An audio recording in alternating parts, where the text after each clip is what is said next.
Hey everybody, it's Femtrooper, and today I'm going to be reviewing Final Fantasy I, the Pixel Remaster.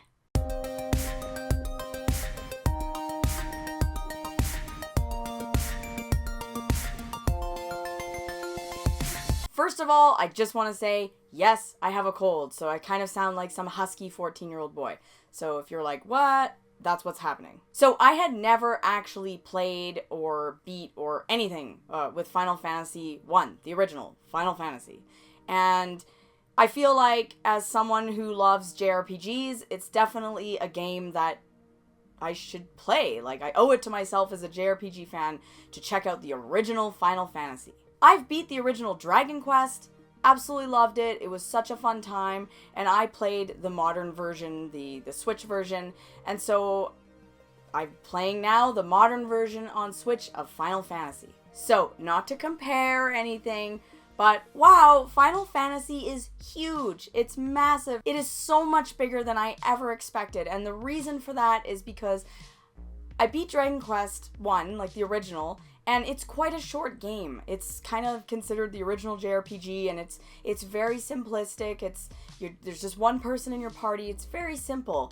But Final Fantasy 1, quite a different story. Final Fantasy, you have 4 party members. Now, none of them really have any personalities. There's no, unique personality traits here with any of these guys.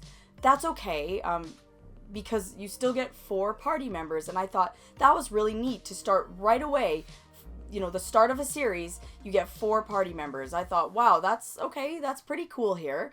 And they are all different, and you get to select which ones you want. So you can have, like, I had a warrior, a monk, a black mage, and a white mage. Yeah, that's pretty standard, but that's what I chose for my 4 party members, if you will. In a nutshell, you're basically the 4 warriors of light, and you have to kind of restore peace back to the world again. Like, nothing too crazy here. 4 good guys, there's a bad guy.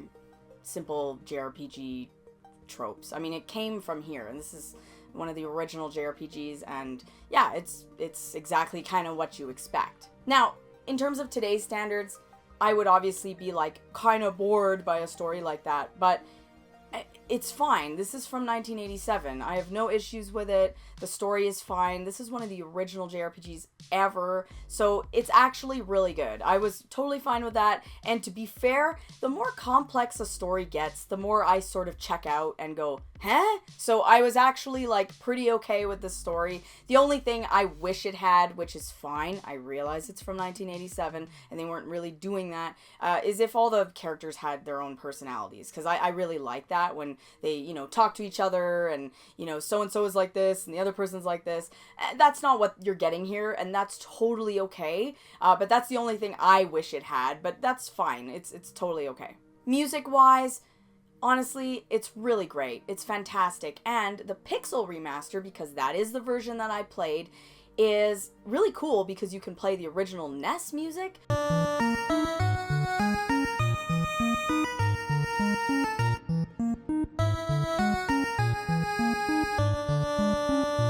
Or you can play this sort of artificially orchestrated version.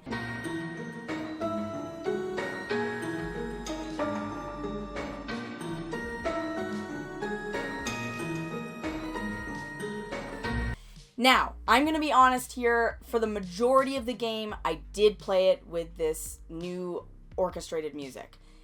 Now, you guys know that this is the first time I'm playing it. I don't have nostalgia with the original Final Fantasy.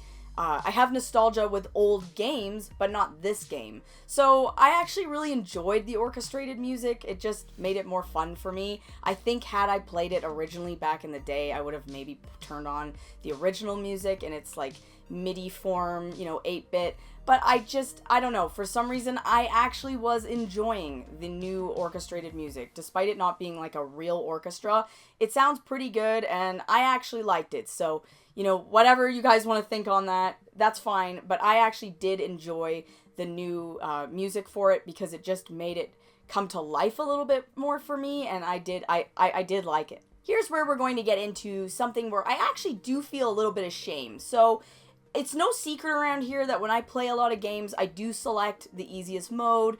I don't really care. Video games to me are supposed to be all about fun. Some games I like a real challenge, you know, like I do like a challenge in platformers, so I typically wouldn't put on assists or easy mode on games like that. However, with JRPGs, they're so long and I love them to bits that I do tend to play them on the easy mode. So whatever, just admitting that. It's not really a secret, so there's that.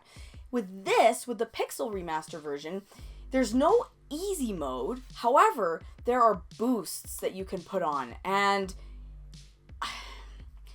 because I was freaked out, because I know a lot of NES games are quite hard. Like, yeah, I beat the original Dragon Quest, but not the NES version.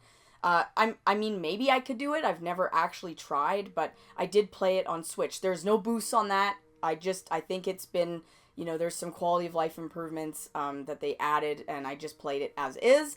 And lots of games I do play as is, but they're not notoriously maybe hard. I don't know. Whatever. I'm just telling you guys. So what I did was I actually put the boosts up on the highest setting.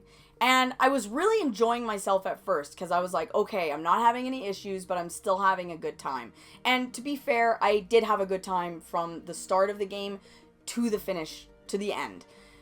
But at the end, I'll be honest with you, because I was so over-leveled and so, like, much stronger, and I had pretty much unlimited funds to buy whatever I wanted, I didn't feel the same kind of sense of accomplishment when I beat it as when I've beaten other games. So that's sort of my shameful kind of admittance here. Like, it's not a big deal to me. I don't really care. This is a video game, not like, you know, a university degree. Like, who cares overall?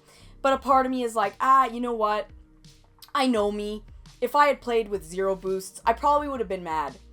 I maybe should have toned the boosts down a tad, or like turned them off sometimes. And at the end of the game, I did turn them off because it was like, I'm so overleveled, it doesn't even matter anymore. This is kind of getting silly. So what the boosts do is they actually give you as much experience as you can put on. So you can say, okay, when I'm in a battle, I don't want any more experience, so just playing like as is. Or you can do 2 times the experience points, or up to 4 times the experience points. You can do that, and you can also do the same with money. So those are the boosts. Only 2 boosts, and you think, oh, just money and experience points? Yeah, that really makes it easy. And in fact, I found it made it easier than like playing a game on an easy mode. Because on easy mode to me was like a comfortable setting, but this was like really easy. So yeah, I'm just admitting that here. And I just wanted to throw it out there because I feel a little bit of shame with it, but at the same time, I kind of don't care because it's a video game, and like, I had a great time with it, and that's what video games are for, to have a great time. But I will admit that I did put them on because it was fun. Like, I always had the best of everything. I never had issues with money, and yeah, I had no issues getting through the game. And to be fair, when I play a JRPG, what I want out of it is a fun time exploring, getting through the story, seeing all the towns. I don't really get the same sense of accomplishment like, I beat the hardest boss. Like, that's never been my thing. I do feel proud when I beat a game either on normal or just beat it. I don't know. It doesn't matter. I just, yeah, the boosts, just a heads up, if you do turn them up all the way, it kind of makes the game almost too easy, and that's coming from me, okay? Like, someone who plays on easy modes and still, like, has a challenge, so just know that, I guess. One of the biggest surprises for me about this game was just how big it was. It was massive, and I mean that in every way possible. Big world map, bigger towns than I expected, just big dungeons, like dungeons with multiple floors. I know that sounds like, well, no way, like, duh, but this is one of the first JRPGs, and I really just didn't expect that out of it, so it was really fun going into Final Fantasy for the first time, you know, this late into the game. Like, yes, I've played many other Final Fantasies, but the original, I haven't. And the Pixel Remaster, guys, it's fantastic. I really, really recommend it for anybody. As we were just discussing the boosts, if you're freaked out that you're not, oh, I'm scared, it's a Nintendo, it's an original NES game, I don't know if I can do it. Well, just turn the boosts on and just enjoy the heck out of yourself. Whatever, it's okay. So you can do that. So if you're worried that you can't beat it or can't do it, do that. Or just turn the boosts up if there's a really hard part and then turn them off, or do whatever you want. I don't really care because I clearly don't, but I'm just saying it's there. It helps. And honestly, the game is beautiful. I really liked the look of it. I know it's like, obviously it's still pixel graphics, but they made it in a modern way that made it just looked great. I had so much fun playing it. It was fantastic. Like, this is one of those old games where you're like, what? Like, you need a guide, and like, I'm sort of like, I'm willing to play older games like that, but I do understand that some of these old games are still like old games. And yeah, I did use a guide to know, like, okay, I need to go to this place now. I need to talk to that guy in that town, because I don't know. They drop so subtle hints that you're like, okay, anyway, yeah. In a nutshell, the game looks great, and I'm sure the rest of them do, because there's Final Fantasy 1 through 6 on here, and I haven't actually played Final Fantasy 2, 3, or 5. I've beat 4 and 6. I beat 6 on the Vita, and I beat 4 on the Vita, but it was the PSP version, and it was fantastic. It's one of my favorite Final Fantasies, actually, and I was very proud of myself when I beat that. I really do like the Super Nintendo ones, but I'm really enjoying going back and playing these old ones. A, I'm playing them handheld, which is fantastic, so great. B, they have quality of life improvements, which is awesome, because I know at least I'm going to get through the game, which is fantastic. And they just look great, sound great. They've added so much. There's a bunch of goofy features in them, like you can make it look like a CRT TV, and it's like, sorry, looks terrible, and TVs didn't look that bad, so I don't know what's going on with that silly feature, but it's wonderful. It's a great version. So if you've never played the original Final Fantasies, I say go for it. Play this version. It's awesome.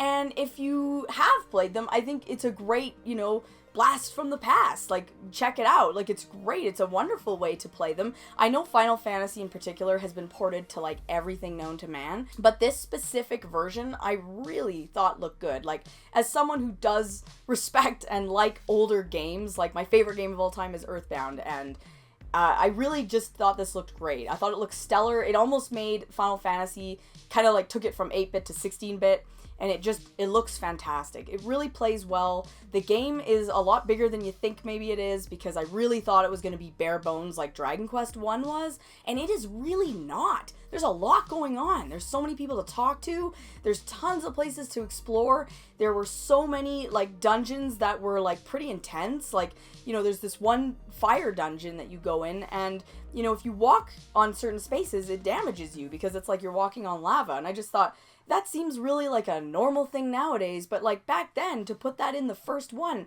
that's really cool to me. Like, I was just really blown away by it, and it was just a really fun experience for me. So I really did actually enjoy this, despite kind of feeling a bit like, I should have maybe toned the boosts down. Honestly, it's a great game. I really enjoyed it. And if you want a challenge, like, turn all the boosts off, because it's kind of tough. And now that I sound like Jeremy Friedman from The Simpsons, I will just end this by just saying I recommend it. Final Fantasy 1 is really great, and I am so excited to play Final Fantasy 2, 3, and 5, because I have them here. I have them on Switch. What a wonderful collection. If you don't have the physical, you can still get them on the eShop, because I know the physical's a little pricey, and if you're not into that, like, whatever. I just had to have it, and it's fun, because I have Final Fantasy 1 up to 7 now physically on the Switch, and that's awesome to me. This is great.